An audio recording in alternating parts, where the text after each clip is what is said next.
Chapter 1, Part 7, Father.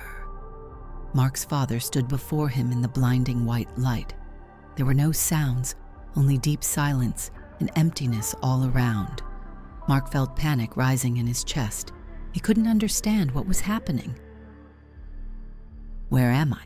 he asked his father, his voice trembling with uncertainty. But before Mark could process anything, his father suddenly screamed and slapped him hard across the face. The blow was so strong that the world around him instantly went dark. Mark jolted awake.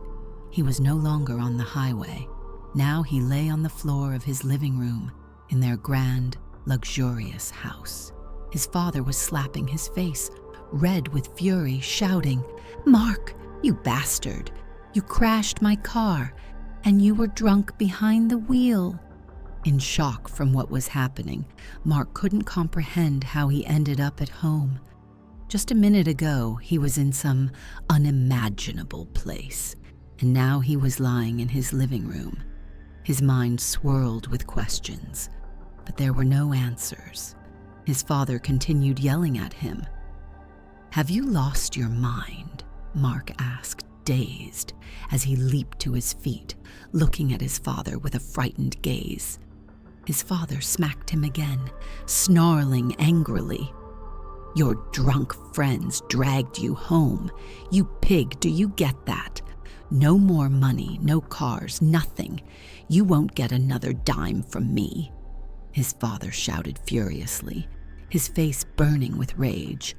Mark was terrified. Everything that had just happened felt like a nightmare that wouldn't end. He stood frozen, his heart pounding wildly. And then he felt something strange happening to his hand. A sensation of pain and heat suddenly surged through his palm. He looked down at his hand and saw shards of glass embedded in his skin, the same pieces from that mirror.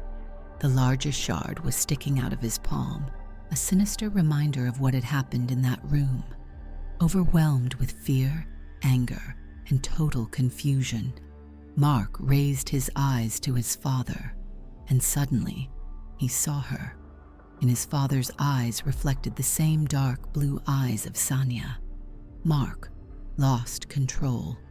In a fit of rage and despair, driven by an inexplicable force, he plunged the shard of glass into his father's chest. His hand moved as if under someone else's command. His father collapsed to the floor, blood beginning to pool on the hardwood, spreading in crimson puddles.